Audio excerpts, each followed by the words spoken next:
Assalamualaikum warahmatullahi wabarakatuh. Di sini kami akan menjelaskan mengenai penerapan metode waterfall dalam perancangan aplikasi pembayaran SPP berbasis web untuk SDS Aliza. Sebelumnya, perkenalkan saya Ahmad Fazmi Septiandi dan teman saya. Ahmad Mulyadi. Untuk mempersingkat waktu, kita langsung saja masuk ke dalam pembahasan yang pertama.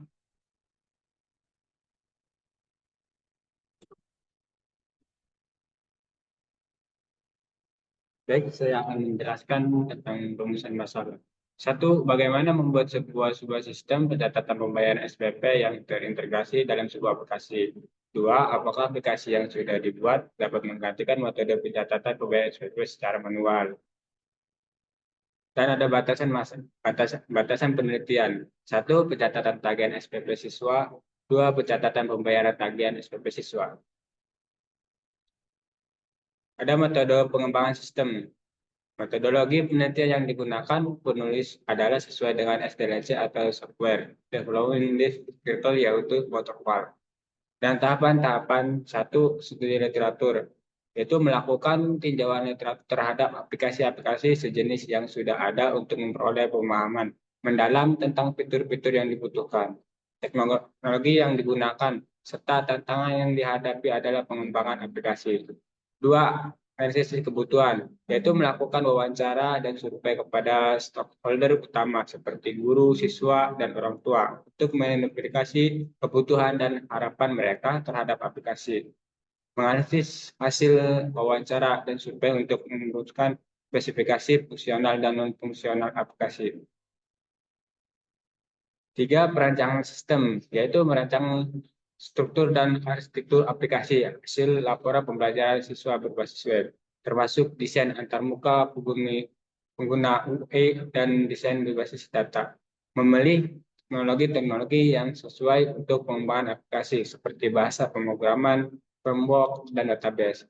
4. Pengembangan prototipe, yaitu pengembangan prototipe awal aplikasi berdasarkan spesifikasi yang telah dirancang, melakukan iterasi dan perbaikan berdasarkan umpan balik dari pengguna serta hasil pengujian fungsionalitas.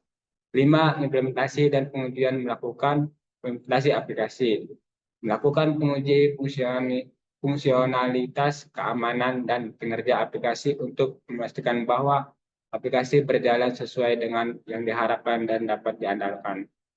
6. Evaluasi dan pemeliharaan, yaitu melakukan evaluasi terhadap pengguna aplikasi oleh staf sekolah untuk mengidentifikasi kelebihan, kekurangan, dan potensi perbaikan, serta memperbaiki dan memelihara aplikasi berdasarkan hasil evaluasi serta kebutuhan yang muncul dari waktu ke waktu. Sistem berjalan. Di SDS, Al-Iza memisi melakukan sistem administrasi secara manual, terutama dalam proses pembayaran SPP, di mana staf tata usaha masih mencatat secara manual pembayaran siswa ke dalam buku yang nanti baru dimasukkan ke dalam komputer. Dan ada sistem usulan. Kami mencoba untuk merancang sebuah aplikasi yang dapat merekam data dan melakukan pembayaran dalam satu aplikasi, sehingga staf dapat menyimpan, mengedit, dan juga menghapus data siswa dan tagihan dan melakukan konfirmasi pembayaran dalam satu aplikasi. Dan di sini ada use case diagram. Itu ada admin berperan sebagai yang manipulasi data pada tabel ke siswa dan kelas, angkatan, dan tagihan. Ketika ada yang ingin melakukan pembayaran, admin akan melakukan konfirmasi pembayaran sesuai dengan tagihan. Dan activity diagram, ya sebagai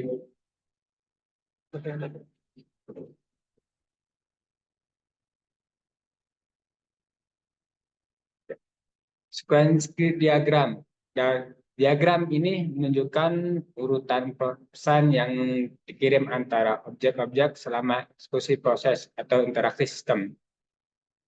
Dan ada aktor, halaman login, kontrol login, dashboard, menu dan proses data. Class diagram Dan yaitu diagram kelas menggambarkan kelas-kelas dalam sistem beserta atribut-atribut dan metode-metodenya. Serta atribut dan metode-metodenya satu hubung antara kelas seperti pewaris inter, Inheritance. inter, Inheritance. inheritas, asosiasi, agresi, dan komposisi. Untuk pembahasan selanjutnya, kita akan masuk ke dalam aplikasi yang sudah dibuat. Oke, di sini kita sudah masuk ke dalam aplikasi. Untuk masuk ke dalam aplikasinya, kita memerlukan login.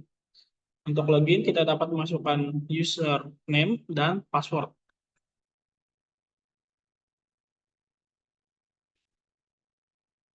Jika password dan username benar, maka kita akan masuk ke dalam dashboard. Di dashboard, kita dapat melihat informasi berupa total pembayaran yang sudah dilakukan dan total uang yang sudah masuk. Di sini, sebelah kiri ada beberapa fitur. Yang pertama ada dashboard, selanjutnya ada transaksi, di sini ada data siswa, ada master data, dan laporan. Untuk menjalankan aplikasi ini, juga terdapat eh, menu untuk admin, untuk edit profil, dan logout. Untuk memulai aplikasi, pertama-tama kita masuk ke dalam master data, kemudian ke data angkatan. Di sini sudah ada data angkatan. Pertama-tama kita harus, untuk memulai aplikasinya dari awal, kita harus menambahkan data angkatan.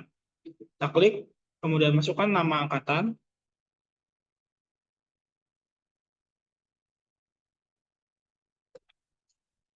lalu masukkan biaya SPP untuk angkatan tersebut.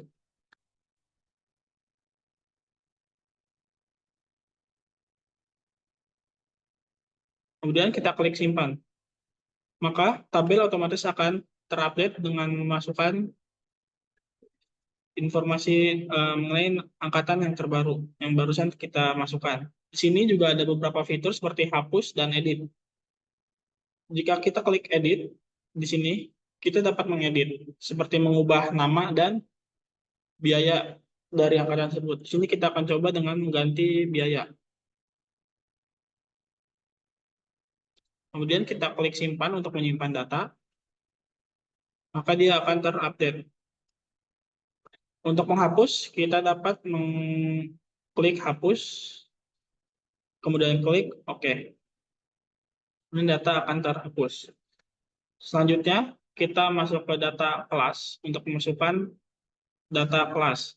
Di sini, kita klik tambah data, kemudian masuk nama kelas, kita isi, kemudian simpan, dia akan muncul. Untuk edit, kita bisa klik edit untuk mengganti nama kelas,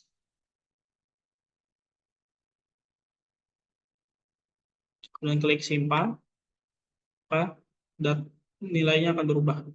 Untuk menghapus, kita bisa klik hapus, akan terhapus. Jika data angkatan dan kelas sudah ditambahkan, kemudian masuk ke data siswa untuk menambahkan informasi siswa. Di sini kita klik tambah data, kita masukkan NIS-nya, masukkan nama siswa, kemudian kita pilih angkatannya. Di sini ada 1, kemudian kita pilih kelas, kemudian alamat.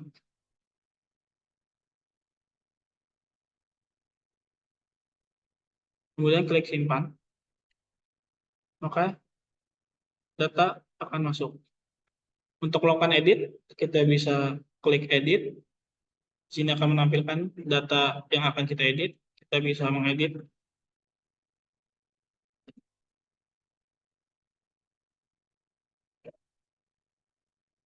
Listen bisa kita edit juga.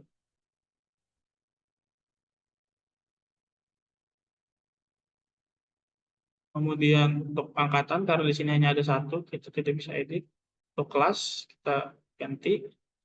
Untuk alamat,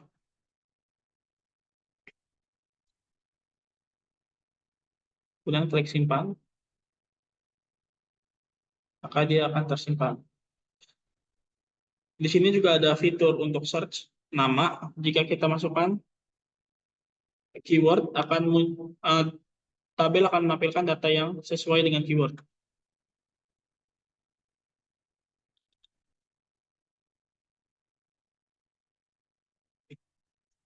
Selanjutnya ketika sudah menambahkan tabel siswa, di sini ada menu hapus juga, kita bisa klik,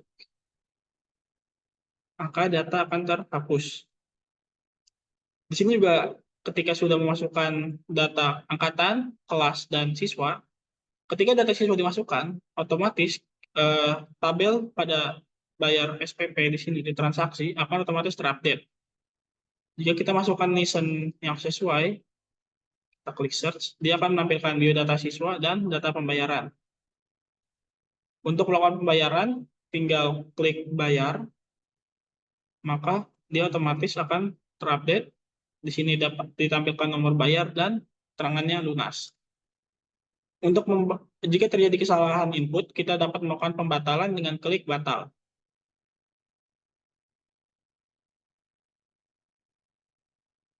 Jika untuk mencetak bukti transaksi, kita klik cetak. Maka di sini akan menampilkan PDF untuk melakukan cetak bukti transaksi. Kita bisa langsung print atau menyimpan file PDF.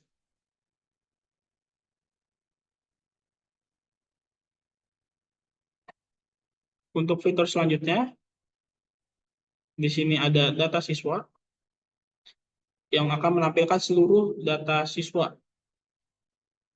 Di sini kita juga terdapat tombol search untuk melakukan dengan keyword. Ketika keyword diketik, tabel akan menampilkan data sesuai dengan keyword. Selanjutnya, ada fitur untuk admin. Di sini ada edit data, nama admin yang akan ditampilkan di sini, di samping logo. Kemudian ini ada username. Di sini ada password. Jika ingin menyimpan, kita edit sini. Jika sudah edit, kita simpan.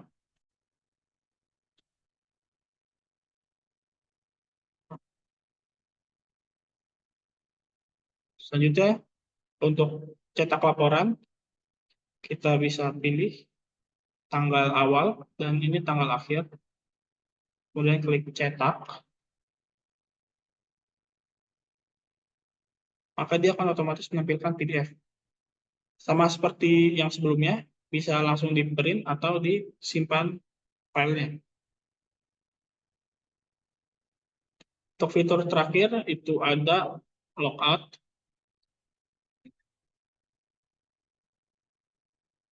Ketika logout, maka akan kembali ke halaman login.